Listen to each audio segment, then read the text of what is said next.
और मैं विषय प्रवेश हेतु प्रोफेसर रेणु प्रकाश मैम को आमंत्रित करता हूँ और इसके बाद अध्यक्षीय उद्बोधन हेतु माननीय कुलपति। समाजशास्त्र विभाग के संयुक्त तत्वाधान में जनजातीय गौरव दिवस 2025 के शुभ अवसर पर टाउन हॉल कार्यक्रम का आयोजन किया जा रहा है। मैं सर्वप्रथम विश्वविद्यालय के संरक्षक एवं कार्यक्रम की अध्यक्षता कर रहे माननीय कुलपति महोदय प्रोफेसर नवीन चंद्र लोहनी जी, मुख्य अतिथि पद्मश्री डॉक्टर कल्याण सिंह रावत जी, शिक्षाविद एवं सांस्कृतिक सामाजिक कार्यकर्ता, विशिष्ट अतिथि श्रीमती आभा गढ़खाल मैम, नियंत्रक जीबी पंत विश्वविद्यालय पंतनगर, प्रोफेसर पीडी पंसर, निदेशक अकादमिक एवं अध्यक्ष समान अवसर प्रकोष्ठ कार्यक्रम के समन्वय, प्रोफेसर पी के सहगल, निदेशक विज्ञान विद्या शाखा, नोडल अधिकारी SC/ST प्रकोष्ठ, जनजातीय स्वतंत्रता सेनानी और उपनिवेशवाद विरोधी बिरसा मुंडा की जयंती के उपलक्ष्य में जनजातीय गौरव दिवस मनाया जाता है। वर्ष 2025 में उनके जन्म के 150 वर्ष पूरे होने के उपलक्ष्य में आज 15 नवंबर को जनजातीय गौरव दिवस मनाया जा रहा है। वास्तव में यह दिन जनजातीय शूरवीरों, उनकी संस्कृति, उनके योगदान का सम्मान करने वाला एक राष्ट्रीय उत्सव है। इस वर्ष जनजातीय गौरव वर्ष पखवाड़ा 1 नवंबर से 15 नवंबर तक मनाया गया, जिसका समापन आज 15 नवंबर को जनजातीय गौरव दिवस के रूप में आज हम लोग मना रहे हैं। भगवान बिरसा मुंडा जी के बारे में यदि बात करें तो आपका जन्म 15 नवंबर 1875 को छोटा नागपुर क्षेत्र, जो वर्तमान में झारखंड है, में हुआ था। आप मुंडा जनजाति के एक महान जननायक थे। आपने बिरसाई धर्म की स्थापना की, जिसमें जनजातीय परंपराओं को सुधारवादी विचारों के साथ जोड़ा गया। यही कारण है कि जनजातीय समाज उन्हें भगवान और धरती का अब्बा के रूप में उनकी पूजा करता है। बलिदान दिए, कार्यक्रम चलाए, अंग्रेजों का विरोध किया और उसके बाद आज़ादी पाने में उनका जो भी योगदान है उसको जाना समझा गया। तो हमारे लिए ये बहुत अच्छा अवसर है कि हम आज 150वीं जयंती मना रहे हैं बिरसा मुंडा जी की। इस वर्ष की थीम जो 15 दिन की थी वो आदिवासी लोग और कृत्रिम बुद्धिमत्ता के संदर्भ से नई चीज़ें क्या होंगी, प्रौद्योगिकी कैसे उससे जुड़ रही है और कैसे समाज को आगे लाने के लिए हम विज्ञान के साथ समाजों को जोड़ रहे हैं, इस पर है। और ये पिछले 15 दिन से जो भी आयोजन दिल्ली में और भारत के अन्य स्थलों पर आज दुनिया भर में और भारत में हो रहे हैं, उसके लिए हम आदिवासी समाज के प्रमुख के तौर पर और एक तरह से उस समय अंग्रेज़ों के अनेक नीतियों का विरोध करते हुए उनसे लोहा लेने वाले महत्वपूर्ण व्यक्तित्व के तौर पर बिरसा मुंडा जी को चर्चा कर रहे हैं। लेकिन मुख्य रूप में भारतीय समाज में मैंने भी 2-3 इस तरह की परियोजनाओं पर काम किया जिनमें हम लोग ये देखना चाहते थे कि आज़ादी के आंदोलन में अलग अलग लोगों का किस तरह से योगदान है। सौभाग्य से मुझे एक प्रोजेक्ट ICSSR से और एक UGC से प्राप्त हुआ था बीच में। तो स्वतंत्रता आंदोलन में किन किन लोगों ने कैसे कैसे काम किया, इस पर जब मैं मेरठ परिक्षेत्र और उसके बाद आसपास के जो साहित्य में, जो लोक साहित्य में जो लिखा गया उस पर, और बाद में एक परियोजना मुझे मिली जो 1857 से 1947 के साहित्य और पत्रकारिता में राष्ट्रीय चेतना इस विषय पर। तो ये काम करते हुए मुझे लगा कि बहुत सारा ऐसा योगदान है जो लिखित तौर पर नहीं आया या उन्हीं समाजों में रह गया, या पुस्तकें लिखी भी गई तो वो प्रकाशित नहीं हुई, या वो प्रकाशित हुई तो सीमित समाज तक उनका प्रभाव या चर्चा रही। जैसे मेरठ का एक आंदोलन था, रोटी का आंदोलन। वहाँ जब पकड़ धकड़ ज़्यादा होने लगी अंग्रेज़ों के समय पे, तो लोगों ने एक ऐसा आंदोलन चलाया कि एक दूसरे को रोटी पहुंचा रहे हैं। वो वास्तव में रोटी नहीं पहुंचाते थे, रोटी के भीतर आज़ादी के आंदोलन की जो प्रोग्राम है, संदेश है, मिले जाते थे। इसी तरह से जब मैं इस तरह पर काम कर रहा था, दूरदर्शन के साथ एक प्रोजेक्ट किया हम लोगों ने 1857 के 150वें साल पर 2007 में। तो एक सीरीज़ हमने बनाई कि मेरठ से लेकर दिल्ली तक कैसे यात्रा गई होगी। तो तब पता चला कई गांव चिन्हित हुए जो गुर्जरों के गांव थे, जो अन्य जातियों के गांव थे, उनको ऐसा लक्षित किया गया कि वे लोग आज़ादी के आंदोलन में शामिल थे, इसलिए गांव के गांव अंग्रेज़ों ने उनको प्रतिबंधित घोषित कर दिया। बहुत सारे ऐसे गांव थे जिनको आज़ादी के बाद भी लंबे समय तक उसी रूप में स्थिति में रहना पड़ा। बाद में जाके पता चला कि उनको तो सरकारी गजेटियर से उस तरह से ठीक किया जाना चाहिए, तब जाके ये चीज़ें हुई। तो ये एक तरह से आज़ादी के आंदोलन में अलग अलग तरह के व्यक्तित्वों, समाजों और लोगों द्वारा किए गए कार्यों को याद करने का दिन है। और इस रूप में आज की जो हमारी चर्चा होगी, आदरणीय रावत जी से हमको मार्गदर्शन मिलेगा, मैडम गरख्याल भी उसमें देंगे और हम हमारे अन्य साथी, शिक्षक साथी और आप सब भी उसमें प्रतिभागिता करेंगे। सौभाग्य से मुझे आज एक और बैठक में जरूरी तौर पर शामिल होना है। मेरी पुरानी नौकरी के हिस्से से एक RDC है हिंदी की, और हमारी कुलपति जी ने मुझे कहा कि मैं उसको, क्योंकि मैं ही पहले उसकी शुरुआत करके आया था जब यहाँ आने से पहले, तो उसमें मुझे उपस्थित रहना है। कोई 50-60 विद्यार्थियों की DRC है, तो पूरे दिन का लगभग है कुछ काम उसमें। तो मैंने यही सोचा कि इसकी शुरुआत हो जाए और फिर मैं आप लोगों से अनुमति लेके उस बैठक में भी शामिल रहूँ। और मैं आप सबसे यही अनुरोध करूँगा कि ऐसे अवसरों पर हमें न केवल जो उपलब्ध सूचनाएं हैं उन पर, बल्कि जो अपने स्तर पर हो सकता है, हल्द्वानी के आसपास हो सकता है, उत्तराखंड में हो सकता है, तराई भावर के क्षेत्र में हो सकता है, और आसपास के समाजों में बहुत ज़्यादा लोगों ने जो योगदान किया होगा उनका भी अभी रिकॉर्ड करना अपेक्षित होगा। तो बिरसा मुंडा जी को याद करते हुए उनके बहाने ही सही हम अपने समाज में अपेक्षित रहे इस तरह के आंदोलनों से जुड़े होने के बावजूद उनको भी आगे लाने की कोशिश करेंगे। मैं बहुत धन्यवाद करता हूँ। तुली हुई थी, उनको उनके खिलाफ खड़े होकर उसकी अस्मिता हेतु संघर्ष करें और उसको बचाएं, क्योंकि जब ये संस्कृतियाँ बचती हैं तभी भाषाएं बचती हैं और तभी जो है उस पूरी जाति का एक अस्तित्व बचता है। और उल गुलान में महिलाओं ने भी बढ़ चढ़कर भागीदारी की। यही था कि जो जनजातीय समाज है उसका भारतीय समाज में उनका क्या प्रभाव रहा है और भारतीय समाज में उनकी क्या भूमिका रही है। इस विषय पर मुझे ये टॉपिक मिला है कि जनजातीय समाज भारतीय समाज व्यवस्था का अभिन्न अंग है। तो मेरा ये मानना है, जो कि मैं एक आदिवासी समुदाय से ताल्लुक़ रखती हूँ, तो मैं लिखा या पढ़ा या गूगल में जो चीज़ें हैं या जिस तरह से आजकल जो मटेरियल्स मिल रहे हैं उस विषय पर मैं बात करना नहीं चाहूँगी। मैं अपने मेरा जो अपना एक विश्वास है, जो मैंने समाज को देखा है, उस समाज के बिहाफ पर मैं बात करना चाहूँगी। मुझे हमेशा से ये लगता है कि जो जनजातीय समाज है वो भारतीय समाज से कहीं आगे था। उसकी विचारधारा जो आज हम सोचते हैं कि जो भारतीय समाज की जो विचारधारा है, जो अवधारणाएं आज हम जिस विषय में हम बात कर रहे हैं, वो अवधारणाएं सदियों से पहले ही मौजूद रही है जनजातीय व्यवस्थाओं में। क्योंकि जनजातीय व्यवस्थाओं में कोई भेदभाव नहीं था, लड़का लड़की में कोई भेद नहीं था, कोई लिंग का कोई इशू नहीं था, कोई पाबंदियाँ ऐसी नहीं थी, क्योंकि वो समाज पहले से बहुत विकसित समाज था। हमको आज लगता है कि ये आज का समाज, हमको लगता है कि जैसे अब समाज जो है संकीर्ण है या फिर बहुत पिछड़े लोग हैं, बहुत पढ़े लिखे लोग नहीं हैं, पिछड़े लोग हैं। उस समय ठीक रहा होगा कि आर्थिक रूप से हम लोग पिछड़े रहे होंगे अपने समाज में, क्योंकि हमारी जो हमारी जो कार्यशैली थी वो हम प्रकृति के बहुत करीब रहे हैं, प्रकृति पूजक रहे हैं, और हमारा जो आर्थिक जो व्यवसाय था वो कृषि रहा है, खेती रहा है और आखेट रहा है। तो इसलिए जो है हम लोग मुख्य धारा में बहुत धीरे से आए, बहुत स्लो बहुत धीरे ही आए हैं। जब हम लोगों को सरकार ने जब कुछ लाभ दिया कि हाँ ये बहुत पिछड़े हैं या फिर इनकी जो आर्थिक स्थिति है वो जो असमानताएं हैं वो जुड़नी चाहिए या इधर हमारे भारतीय समाज के साथ इनका तालमेल होना चाहिए, तो हम लोगों को मुख्य धारा से जोड़ने के लिए तमाम अवसर दिए गए। उस अवसर का हम लोगों को लाभ मिला भी और हमने उस लाभ का सदुपयोग भी किया। ऐसा नहीं कि हमको लाभ मिला और हमने उन लाभों का दुरुपयोग किया, हमने दुरुपयोग नहीं किया उन लाभों का, क्योंकि जनजातीय जो व्यवस्था है उन्होंने हमेशा समाज को एक उदारता दी है, एक परोपकार होना सिखाया है, दयालु होना सिखाया है। ये हम किसी पढ़ लिख कर, किसी किताबों में पढ़ के या हम किसी डिग्री धारण करके या डिग्री को हासिल करके हम ये सब चीज़ें नहीं सीख सकते, क्योंकि हमें तो व्यवहार में मिला है ये सब चीज़ें। हमारे फादर जब जंगल जाते थे तो पिताजी जब लकड़ी काटते थे तो पहले उससे माफ़ी भी मांगते थे वो। तब हमको उस समय लगता था कि पिताजी इस तरह से क्यों, मतलब इस तरह से बिहेव करता है। तब तो हम बहुत बच्चे थे, हमें कुछ समझ में नहीं आता था, क्योंकि हम ऑलरेडी ही प्रकृति के करीब रहे हैं। तो सहेजना, समेटना, ये सब चीज़ें हमारे बेसिक नेचर में शामिल है। क्योंकि जनजातियों में जो व्यवस्थाएं आज हम देख रहे हैं, धीरे धीरे हमारी व्यवस्थाएं, हमारी जो जनजातीय संस्कृति है वो भी प्रभावित हो रही है।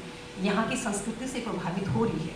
वो होना ही है, धीरे धीरे संक्रमित होना ही है, क्योंकि हर चीज़ जो है आप प्योरिटी में नहीं रह सकता है। धीरे धीरे वो उसमें कुछ ऐसे मिलावट हो जाती है। फिर भी हम लोग अपने समाज को बचाने की कोशिश करते हैं, हमारी संवेदनाएं बची रहें, क्योंकि संवेदनाएं बची रहेंगी तो भाषाएं बची रहेंगी, लोग बचे रहेंगे, संस्कृति बची रहेंगी, हमारा जो आपसदारी, जो हमारी जो तालमेल है, हमारी व्यवस्थाएं बची रहेंगी। ये बचा रहना बहुत ज़रूरी है। मैंने नन्ही पीढ़ी से कहा, देखो यहीं थी कभी गांव की नदी, आगे देख जमीन पर बड़ी सी दरार। मैंने कहा इसी में समा गए सारे पहाड़। अचानक वह सहम के लिपट गई मुझसे। सामने दूर तक फैला था भयावह कब्रिस्तान। मैंने कहा देख रही हो इसे, यहीं थे कभी तुम्हारे पूर्वजों के खलिहान। नन्ही पीढ़ी दौड़ी, हम आ गए बाजार। क्या लेना है, पूछने लगा दुकानदार। भैया थोड़ी बारिश, थोड़ी गीली मिट्टी, एक बोतल नदी, वो डिब्बा बंद पहाड़, उधर दीवार पर टंगी एक प्रकृति भी दे दो। और ये बारिश इतनी महंगी क्यों है? दुकानदार बोला, यह नमी यहाँ की नहीं, दूसरे ग्रह से आई है। मंदी है, छटांग भर मंगाई है। पैसे निकालने साड़ी की कोर टटोली, चौंकी, देखा आंचल की गांठ में रुपयों की जगह पूरा वजूद मुड़ा पड़ा था। ये जसिंता कैरीकट्टा जिस दर्द को लेके आती है, वो एक तरीके से आने वाली पीढ़ी के से वो छिनता हुआ गौरव है जो आदिवासी समाज ने जिया है, जनजातियों ने जिया। आज जिस तरह से हम बात कर रहे हैं कि जनजातीय जो हमारे लोग हैं हमारे उत्तराखंड में, और इस तरह से इन जातियों ने यहाँ आकर के विकास की धारा में अपने को सम्मिलित किया, और ये भी एक बहुत बड़ी बात है। वैसे अगर देखा जाए तो सबसे ज़्यादा जनजाति जो हमारे पूरे विश्व में देखें तो अफ्रीका में, अफ्रीका के बाद फिर भारत का नंबर आता है।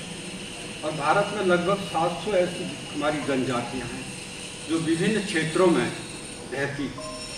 हमारा उत्तराखंड भी इस क्षेत्र में हम कहेंगे कि हम बड़े भाग्यशाली हैं कि हमारा जो उत्तराखंड है इसको पहले स्कंद पुराण में 2 भागों में बांटा जाता था। एक को केदारखंड जो गढ़वाल का क्षेत्र है, और ये हमारा ये मानस खंड जो कुमाऊं का क्षेत्र है। तो 2 बड़े क्षेत्र थे हमारे, ये स्कंद पुराण में इसका वर्णन है। तो ये जो पूरा उत्तराखंड हमारा बना है, इसमें भी हमारी बहुत सारी जनजातियाँ हैं जो पहले से यहाँ रहती थी और वो मूल यहाँ की थी। हम इस उत्तराखंड को पहले अरण्य प्रदेश कहा जाता था। अरण्य माने जंगल, बहुत पूरा उत्तराखंड जंगल से, यहाँ इतने जंगल थे, घने जंगल थे कि ऋषि मुनि जैसे लोग ही यहाँ आ पाते थे और यहाँ तपस्या करते थे। उनके साथ हमारे जो यहाँ पर जो जातियाँ रहती थी उनमें आपने सुना होगा कुनिंद है, कोल है, आपके इधर हमारे राजी जातियाँ हैं, हमारे खस जातियाँ हैं, नाग जातियाँ हैं। ये जातियाँ यहाँ की मूल जातियाँ हुआ करती थी जो जंगलों में रहती थी, और ये जंगलों में ही रह कर के अपना जीवन बसर करते थे। हालांकि बाद के दशक में फिर यहाँ से बाहर की जातियाँ यहाँ आई और उन्होंने यहाँ की जातियों को अपने में सम्मिलित करके फिर अपने गांव बसाए, अपने सब कुछ के और विकास की धारा में आगे गए। लेकिन अभी भी कुछ जातियाँ हमारी ऐसी हैं जो अभी भी जंगलों के अंदर हैं और उनको बाहर लाने की ज़रूरत है। हालांकि अब विकास की धारा में वो लोग भी आगे हैं, लेकिन उनको और ज़्यादा बाहर लाने की ज़रूरत है। हमारे उत्तराखंड में अगर हम देखें कि जैसे जातियाँ हमारे यहाँ हैं, जो जनजातियाँ हैं, जैसे भोटिया जनजाति, तो भोटिया जनजाति है हमारी, तो ये हमारे चमोली में भी है, पिथौरागढ़ में भी है, और इनको अलग अलग नामों से पुकारा जाता है। अगर आप व्यास, चौदास और दारमा घाटी की तरफ जाएंगे तो उनको रंग नाम से जाना जाता है, उनका रंग समूह। और अगर हमारे चमोली डिस्ट्रिक्ट और उधर की तरफ जाएं तो वे मारछा के लिए कहते हैं, उस उधर के लोग वो होते हैं। और तोलछा, 2 जातियां हैं जो कि भोटिया जनजाति हैं। वो आपके बद्रीनाथ माणा और नीति घाटी में, जहाँ से धौली गंगा आती, उसमें घाटियों में रहते हैं। और ये ज़्यादातर तिब्बत से लगी हुई ये जातियाँ। और ये भोटिया जातियाँ हमारी बहुत ही ज़्यादा कहेंगे कि जुझारू, साहसी और वो दृढ़ संकल्प वाली, और बहुत ही हम कहेंगे कि इनका योगदान हमारे लिए बहुत ज़्यादा रहा है। आप कहेंगे कि 1960 से पहले जब चाइना का युद्ध हुआ था, उससे पहले ये जातियाँ जो भूटिया जातियाँ थी हमारी, ये तिब्बत से व्यापार करती थी। और हम कहेंगे कि हम कहते हैं ना कि तुमने हमारा नमक खाया है, तो वही नमक का अगर बात करें तो हमको नमक खिलाने वाली ये भूटिया जनजातियाँ थी, जो तिब्बत से नमक लाती थी और हमारे पूरे गांव में नमक बांटते थे और ऊन लेके आते थे। ये दो चीज़ें महत्वपूर्ण थी जो तिब्बत से हमें आती थी। और ये जो हमारे हिमालय के दर्रे हैं, माणा, नीति और दर्रे हमारे पिथौरागढ़ के दर्रे हैं, वहाँ तक ये दर्रे जो हैं यहाँ से ये लोग वो करते थे। जैसे हमारे अगर इस तरफ चले जाएं, मुनस्यारी की तरफ चले जाएं उधर, तो वहाँ जो हमारी भूटिया जनजाति हैं वो शौका के नाम से जन जाती है, शौका जाति। ये भी सारे वहाँ से तिब्बत से व्यापार करते थे, और ये व्यापार करके हम लोगों को बहुमूल्य ये चीज़ें जो है प्रदान करते थे। क्योंकि हमारे उत्तराखंड में कपास नहीं होता था, तो हम कपड़े कहाँ से पहनते? तो ये ऊन लेकर के आते थे, क्योंकि ऊन तिब्बत में, और ये लोग भी अपनी भेड़ पालते थे, ये वहाँ से तिब्बत से ऊन लेकर के आते थे, नमक लेके आते थे, काला नमक लेकर आते थे, सेंधा नमक लेकर के आते थे, और बहुत सारी जो जड़ी बूटियाँ हैं उनको लेकर के आते थे। मुझे याद है जब मेरे गाँव में भूटिया लोग आते थे तो वो बकरियों के साथ आते थे, तो बड़ी बड़ी बकरियां होती थी, चलपा उसको बोलते थे, बड़ी ताकतवर होती थी, और उनके लिए ऐसे झोले बनाए जाते थे, ऊन के झोले।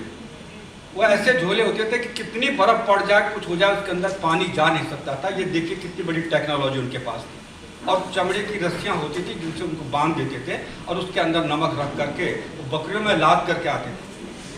वो पूरा हिमालय का भूगोल जानते थे, पढ़े लिखे नहीं थे, लेकिन प्रकृति का इतना ज्ञान था उनको कि कब क्या होने वाला है। जब वो जाते थे तिब्बत में, तो तिब्बत में जाकर के थोड़ी भाषा भी भिन्न हो जाती है, लेकिन वैसे इशारों में बात करके वहाँ जा कर के उन लोगों से कुछ लोगों को अपने मित्र बना देते थे, और उनसे ये सामान लेते थे कि भाई नमक हम तुम्हारे यहाँ से ले जाएंगे, तुम्हारे यहाँ से हम ऊन ले जाएंगे, और उनको अपने बकरियों में भर करके लाते थे। तो एक प्रकार से वो वहाँ जो व्यापार करते थे उनके पास कोई लिखित नहीं होता था कि आप मेरे यहाँ से ले जाओ। क्या होता था कि वे लोग एक लकड़ी का टुकड़ा तोड़कर एक उसको दे देते थे वहाँ, और एक अपने पास ले आते थे, अपने बटुए में संभाल के रखते थे जैसे बहुत कीमती चीज़। और जब दोबारा जब वहाँ जाते थे व्यापार करने, तो तब तक भूल जाते थे कि कौन है क्या है, तो वो उस टुकड़े को निकाल करके उसको देते थे कि मेरा मित्र है या नहीं है ये। तो वो भी अपना टुकड़ा निकाल करके तो दोनों को मिलाते थे। अगर दोनों का खांचा मिल गया तो यानी आप और हम जो है व्यापार के मित्र हैं। इस तरह से वो अपना व्यापार का एक वो बनाते थे। कितना सुंदर उनका अपना वो था कि देखिए। और सबसे बड़ी बात, इस हिमालय को नांगने का जो तरीका था उनके पास था, अद्भुत था। यानी जब ये लोग यहाँ से जाते थे तिब्बत में सामान लेने, तो अगर दर्रा पार करना है तो 10 बजे से पहले दर्रा पार करना है। अगर उसके बाद 10 से ज़्यादा 11 बज गया तो फिर नहीं जाते थे। अगर किसने दुस्साहस किया जाने का तो उसकी भी बड़ी कीमत चुकानी पड़ती थी। और वो क्या था कि जब ऊपर 10 बजे के बाद 11 बजे के बाद ऊपर हिमालय में बहुत तेज़ आंधियाँ चलती हैं, और उन आंधियों में आदमी बकरियाँ तक उड़ जाती हैं। तो बताते थे कि उस तरफ जो हैं, जब पहली तरफ तिब्बत की तरफ जाते थे तो वहाँ खाइयों में कई बकरियाँ जो हैं वहाँ मरी रहती थी। तो जो अगर कोई ज़बरदस्ती वहाँ चले गया तो उसको बड़ा खामियाजा भुगतना पड़ता था। इसलिए वो इतने वो होते थे कि सुबह 4 बजे निकल करके, अगर उन्होंने दर्रा पार करना है तो आज 4 बजे उठ करके और अपनी बकरियों में सारा सामान लाद करके दर्रे को पार करके निकलना ही निकलना है।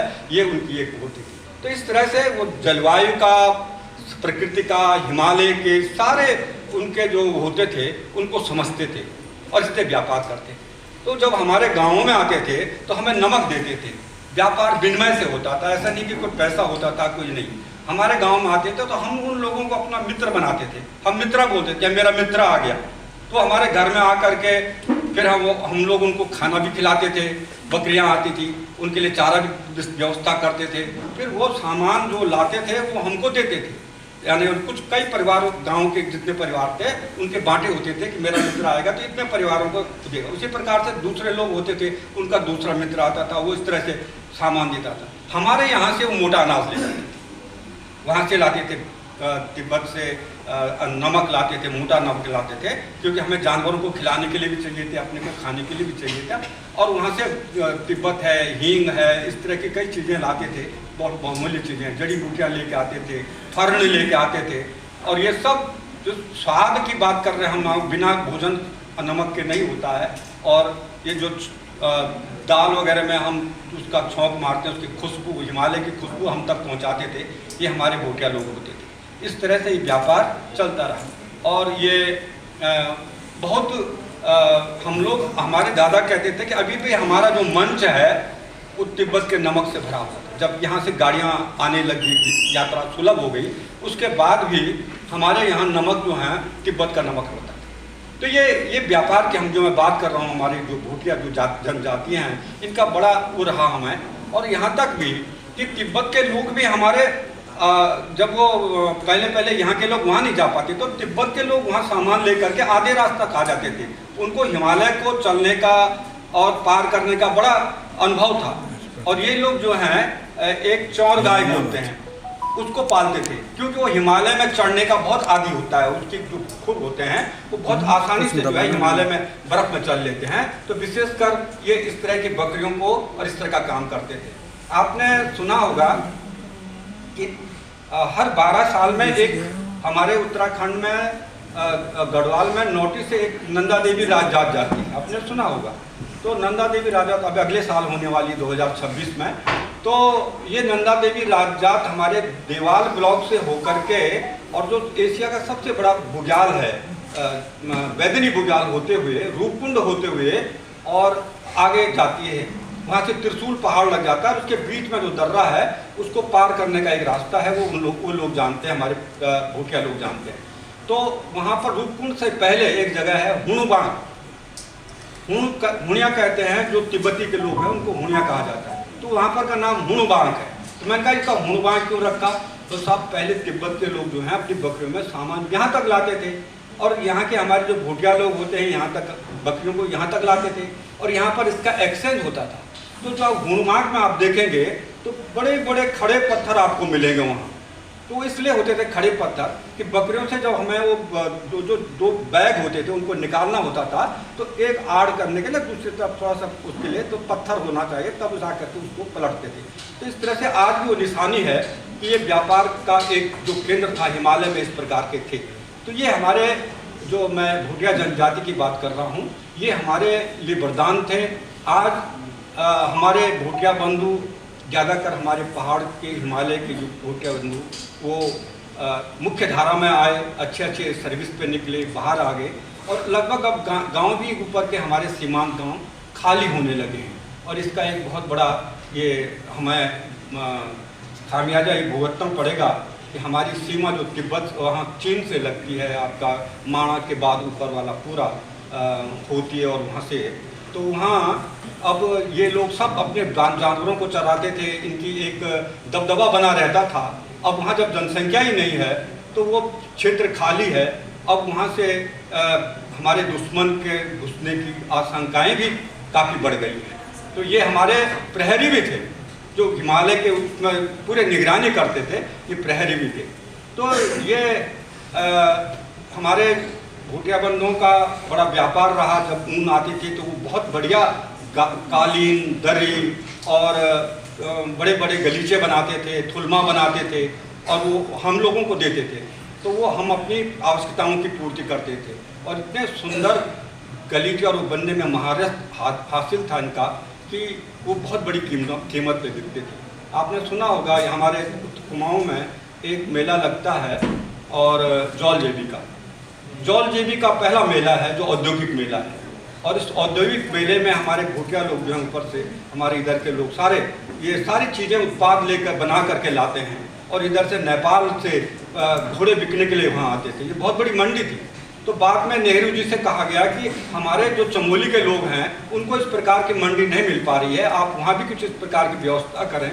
तो तब एक गौचर एक जगह है, वहाँ पर एक मेला शुरू हुआ, और उसको भी जौल जेबी के नाम पर दोनों मेले एक साथ होते हैं। जौल जेबी का भी 14 नवंबर को होता है और वहाँ भी गोचर का मेला भी 14 नवंबर को होता है। तो उस मेले में अब वहाँ के जो हमारे भोटियांत्रिक लोग थे, भोटिया लोग थे, उनको व्यापार का एक अवसर मिला और वो लोग वहाँ अपने सामान ला करके प्रदर्शनी लगाते थे और हम लोग उन चीज़ों को लेने के लिए वहाँ उस मेले में जाते थे। तो वो मेले का बहुत बड़ा आकर्षण होता था। एक से एक किस्म के गलीचे, एक से किस्म के दन और वो बना करके लाते थे। तब अब देखिए, मैं कभी गौचर मेले में गया तो वो अब हमारा वो पारंपरिक मेला नहीं रह गया। अब क्या है कि वो बाजार एक ऐसा बाजार बन गया है जहाँ सेकंड हैंड के कपड़े सारे लदे हुए हैं पूरे बाजार में। हमारी पहचान खो गई। अब गलीचे आपको नहीं मिलेंगे, एक आध कहीं एक कोई दुकान होगी। पूरा पहले गौचर का मेला जो था उसमें इसी प्रकार के स्टॉल हमारे भोटिया लोगों के लगे रहते थे और हम उनसे बात खरीदते। आज हमें ढूंढना पड़ता है कि कोई है इस मेले में जहाँ हमारी इन लोगों के कुछ उत्पाद हैं। क्यों? जब है ही नहीं। और उसके जगह पर एक बाहर का बाजार आकर के वहाँ स्थापित हो गया। सारा सेकंड हैंड की जैकेटें, बाहर जो कबाड़ी माल, सारा जो उनका बाजार खड़ा हो गया। इस तरह के हमारे ये मेले जो हैं ये कहीं अब खोने लगे हैं। ये सबसे बड़ी विचित्र बात है। तो ये मैं कह रहा था कि ये हमारी जो है एक जनजाति हमारी रहती है रवाई की तरह, जिसको कहते हैं हम जौनसारी। जौनसारी हमारी एक जनजाति है जो टॉन्स नदी जो उधर से आती है आपके गोविंद पशु विहार से होते हुए आती है और इधर से आती है आपकी यमुना और टॉन्स नदी के बीच में जो जनजातियां हमारी हैं इनको जौनसारी कहा जाता है। जौनसारी कोई जाति नहीं है, ये कई जातियों का समूह है। उसमें कई जैसे राणा हैं, उसमें कई प्रकार के रावत भी हैं, कई उनके अलग अलग जाते हैं, लेकिन इनको एक क्षेत्र विशेष के इनकी अपनी एक अलग संस्कृति है। उसके आधार पर इनको जौनसारी कहा जाता है। बाबर और जौनसारी ये पूरा आपका हिमाचल से लगा हुआ क्षेत्र है। ये भी हमारी एक जनजाति है जो हमारे सीमांत से जुड़ी हुई है। तो वहाँ भी हमारे जो भोटिया लोग रहते हैं वो लोग हैं, तो वो एक नेलंग एक जगह है, आपने नेलंग का नाम सुना होगा। और एक जब आप गंगोत्री जाते हैं तो गंगोत्री से 10 किलोमीटर पीछे भैरव घाटी है। भैरव घाटी से एक रास्ता कटता है और नेलंग के लिए। तो पहले वो नेलंग का रास्ता बंद था, प्रतिबंध था, कोई वहाँ नहीं जा सकता था। भारत सरकार ने उसको खोल दिया क्योंकि नेलंग के ठीक पार जो है चीन की चौकियाँ हैं। चीन के जो सैनिक रहते हैं वो आम दिखाई देते हैं वहाँ, तो वहाँ इसलिए जाना प्रतिबंध था। तो ये नेलंग जो गाँव वहाँ है, अब पर्यटक जाने लगे हैं। और वहाँ की एक विशेषता यह है, जब आप भैरव घाटी से आगे जाते हैं तो एक ऐसा रास्ता है जिसको गर्दांग गली कहा जाता है। लकड़ी से बना हुआ, चट्टान जब थी तो वहाँ से जब लोग जाते थे तो रास्ता नहीं था। तो उन लोगों ने क्या किया कि उन्होंने लकड़ी के, वहाँ देवदार की लकड़ियाँ खूब होती है, लकड़ी को पहाड़ के अंदर छेद करके और इस प्रकार का एक रास्ता बनाया कि पूरी लकड़ी का रास्ता है। और आपको इतना आनंद आता है उस रास्ते में कि ये अद्भुत है कि इस प्रकार का रास्ता कहीं हिमालय में है ही नहीं। उसको गर्दांग गली के नाम से जानते हैं। आज पर्यटक वहाँ जाते हैं, उसको देखने जाते हैं। कौतूहल है हमारी एक टेक्नोलॉजी का कि किस तरह से हम हिमालय में इस प्रकार के रास्ते बना सकते हैं। तो उस इलाके में नेलंग घाटी में भी एक जनजाति हमारी रहती है वहाँ। तो ये उसको जाड़ कहते हैं, जाड़। तो वो जाड़ जो है ज़्यादातर तिब्बतियों से मिलते हैं, उनकी भाषा भी वही है और वो बौद्ध धर्मी है। तो ये भी हमारी एक जनजाति है पूरे उधर की, तो ये वहाँ की है। तो ये जो जौनसारी लोग हमारे हैं इनकी अलग पहचान है, इनकी अलग संस्कृति भी अलग है। थोड़ा हमारी ये पांडव की संस्कृति से ज़्यादा प्रभावित है।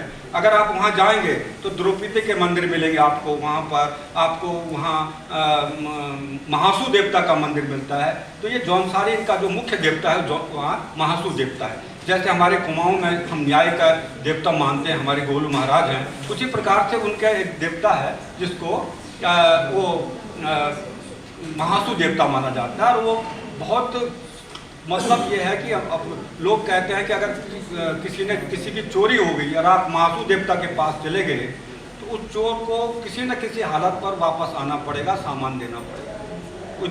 इतना जागरूक देवता माना जाता है। तो वो पूरा हिमाचल के लोग भी मानते हैं उसे, और हमारे जो उस जौनसार के इलाके के लोग भी हैं वो भी मानते हैं।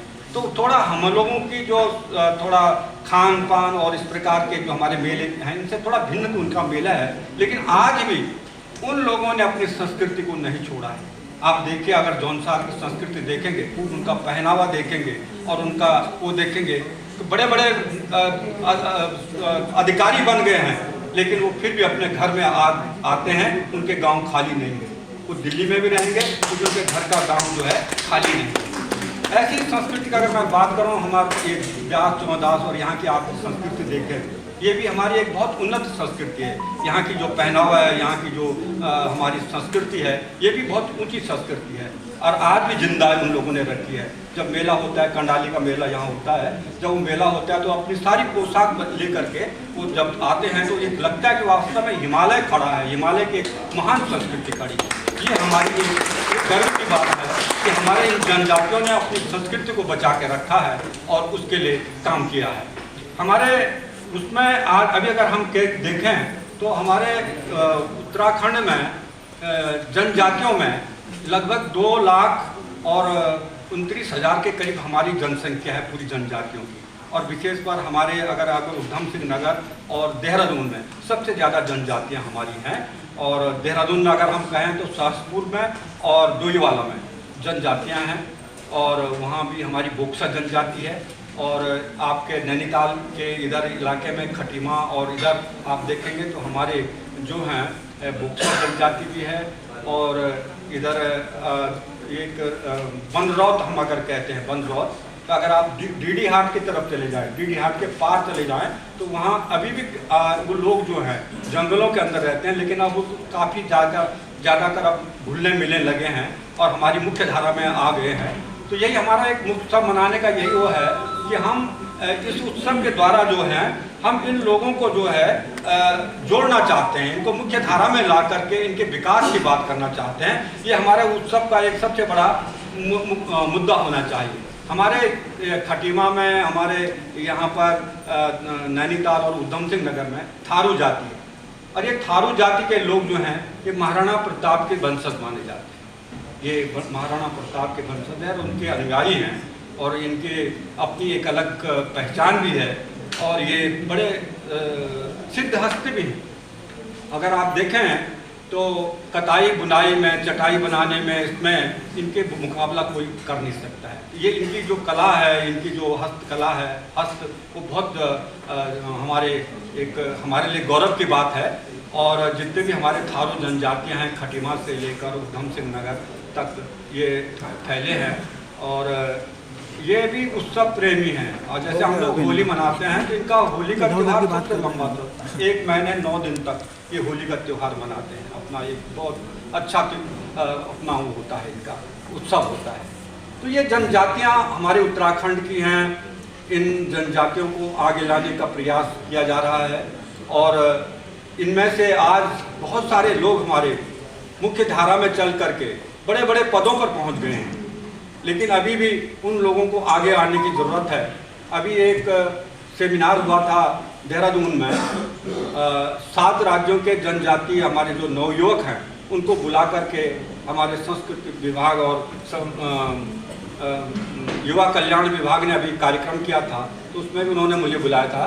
तो उनसे मैंने बातचीत की थी, तो आपके उड़ीसा, छत्तीसगढ़, बिहार और आपके मध्य प्रदेश, महाराष्ट्र, वहाँ से आए थे और अपने परंपरागत वेशभूषा में उन्होंने अपना प्रदर्शन भी किया था।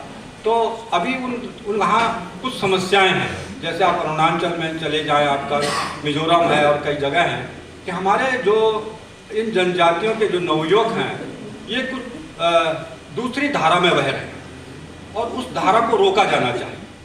इसीलिए प्रयास किया जा रहा है कि इन जनजातियों में जहाँ ये लोग अब कुछ समझ नहीं पा रहे हैं कि हमें अपनी मुख्य धारा में जोड़ने के लिए जो सरकार ने कई प्रयास किए हैं उनको समझ नहीं पा रहे हैं, तो उनको समझाने के लिए कुछ कार्यक्रम किए जा रहे हैं। और इसी तरह के हम लोग जगह जगह उत्सव मना करके उन लोगों को मुख्य धारा में लाने की कोशिश कर रहे हैं। आपने छत्तीसगढ़ में देखा होगा, उधर आपके बिहार और उधर वाला इलाका है, वहाँ कई लोग जो हैं वो मुख्य धारा से हटकर अलग रास्ते पे चल रहे हैं, जो कि देश के लिए थोड़ा सा खतरा पैदा कर रहे हैं, कई मुश्किलें पैदा कर रही हैं और उनको मुख्य धारा में लाने की कोशिश की जा रही है। सरकार बहुत प्रयास कर रही है कि उनको समझाया जाए किस तरह से, क्योंकि युवा हमारी ताकत है और युवा अगर हमने कहीं भटका दिया तो वो हमारे लिए ही उसका एक बहुत बड़ा लॉस होगा। तो इसलिए उन धाराओं को ला करके हम उसमें जोड़ने की कोशिश कर रहे हैं। और ये सबसे बड़ी बात है कि आज इन जनजातियों को हमें सम्मान देना चाहिए। ये गौरव सम्मान यहाँ पर हमारे मुक्त विश्वविद्यालय के द्वारा यहाँ पर आयोजित किया जा रहा है। हम इससे भी अधिक सम्मान देने की ज़रूरत है। और इन लोगों के जो हस्तकला है, इनके अंदर जो वो बना हुआ है, जो इनके अंदर प्रतिभा है, उस प्रतिभा को अपने विकास में लगाने की ज़रूरत है। हम अब विकास की धारा में उनको जोड़ें, उनको रोज़गार दें, उनको पढ़ाई के लिए अच्छे अवसर दें, उनके लिए इस तरह की उनके अंदर प्रतिभा की कमी नहीं है। मैं अभी एक बता रहा था आपको, डीडी हाट में, तो वहाँ पर खां गांव है एक उधर, और वहाँ से नदी आती है और पार जो जंगल भरा भयानक जंगल है, वहाँ सारे बनरौत रहते हैं। तो वो भी हमारी एक जनजाति है। तो इनकी सबसे ज़्यादा संख्या कम जो है बनरौतों की है, ये 69 करीब हैं और 147 में उनके जो हैं परिवार है। तो 9 गाँवों में ये बसे हुए हैं केवल। आपके ये थोड़ा सा आपके धारचूला में है, थोड़ा आपके डीडीहाट में है, थोड़ा आपके चंपावत की तरफ बस। तो ये सबसे कम जो जनसंख्या इन्हीं की है। तो ये लोग जंगल में रहते हैं, कुछ वहीं काम करते हैं। अब पहले तो ये आदमी से डरते थे। तो बताते हैं वहाँ के गांव के 1-2 लोग मेरे साथ गुरुजी थे, तो बताते थे कि हम लोग जो हैं अनाज ले करके पत्थरों में रख देते थे और वो छुपे रहते थे, वो हमसे डरते थे। और जब हम चले आते थे तो वो अनाज तो ले जाते थे और उसके बदले में हमें कुछ उपकरण दे जाते थे। उपकरण का मतलब जैसे हमें हल्का फल चाहिए या वो चाहिए, खुदा हल्का वो चाहिए, लकड़ी का सामान, तो उनको पहले वहाँ पर ये सामान रख देना पड़ता था कि इस तरह की चीज़ बना के लाना है। तो वो उस पत्थर में रख देंगे और उसके साथ कुछ अनाज रख करके हम चले आते थे। तो वो अनाज लेके चले जाते थे, उस मॉडल को भी लेके चले जाते थे और दूसरे दिन उसको बना करके उसी चीज़ को ला करके वहाँ रख देते थे। तो ये देखिए कि ये कितना अद्भुत वो है, हमारे बीच में एक समन्वय है उन जनजातियों को लाने के लिए। अब धीरे धीरे अब तो वो आ गए हैं, अब आरक्षण की वजह से हमारे विधायक तो वहीं से बना था। तो इस तरह से ये जातियाँ अब मुख्य धारा में आ गई हैं और इनको मुख्य धारा में लाने की ज़रूरत है। इनके इनसे जो पलायन हो रहा है उसको रोकने की ज़रूरत है। इनको शिक्षा के बेहतर अवसर देने की ज़रूरत है। इनको नौकरियों में आरक्षण तो है लेकिन उससे बेहतर और कुछ करने की ज़रूरत है ताकि इन जनजातियों को एक सुनहरा अवसर दे सकें, हम लोग विकास की धारा में इनको जोड़ सकें। इनकी टेक्नोलॉजी जो है इसको विज्ञान से जोड़ करके इनको विज्ञान के बारे में उनके क्या नई टेक्नोलॉजी अगर हम उनको दें तो उनके जो वो हैं कौशल है उसमें और निखार आ सकता है। इस तरह के हम काम कर सकते हैं। तो ये मैं इन चीज़ों के लिए आप लोगों का बड़ा आभार व्यक्त करता हूँ कि आप लोगों ने यहाँ पर एक जनजातीय गौरव सम्मान मनाया और इस तरह के गौरव सम्मान हमको मनाया जाना चाहिए, इनका सम्मान किया जाना चाहिए। और आज यहाँ पर आप लोग सब बैठे हैं और हम इसकी बात कर रहे हैं। मैं कह रहा हूँ कि ये सबसे ज़्यादा प्रकृति को बचाने का काम इन लोगों ने किया है। अगर हमारी प्रकृति बची है तो इन लोगों ने किया है। सबसे बड़ा हमारे पास सबसे खतरनाक जो स्थिति आ गई है जलवायु परिवर्तन की, ग्लोबल वार्मिंग की। और आज कॉप में बहुत बड़ा सम्मेलन 129 देशों का चल रहा है और सारे लोग जो हैं जल जंगल और ज़मीन पर बात कर रहे हैं। लेकिन दुर्भाग्य है कि उस इतने होने के बावजूद भी हम लोग जो हैं बटे हुए। अमेरिका उससे दूर पड़ा हुआ है। आज कार्बन को उसके ठिकाने लगाने की बात आ रही है तो हमारे अमेरिका उससे किनारे कर पेरिस समझौते से अलग हो गया। अगर ऐसे सब अलग होते रहेंगे तो कल इस दुनिया का क्या होगा कि 3 बिलियन टन कार्बन को हमें अभी जो है एब्जॉर्ब कराना है। कौन करेगा? ये पेड़ पौधे करेंगे। पेड़ पौधे कहाँ से करेंगे जब पेड़ पौधे हैं ही नहीं। 1 मिनट में 8 फुटबॉल के फील्ड के क्षेत्रफल के बराबर जंगल पूरी दुनिया में कट रही है। जनसंख्या 8 करोड़ 8 अरब पहुंच चुकी है। कहाँ से ऑक्सीजन मिलेगी? कहाँ से पानी मिलेगा? 60% पानी हम अंडरग्राउंड का खत्म कर चुके हैं। आने वाले समय में कहाँ से पानी आएगा?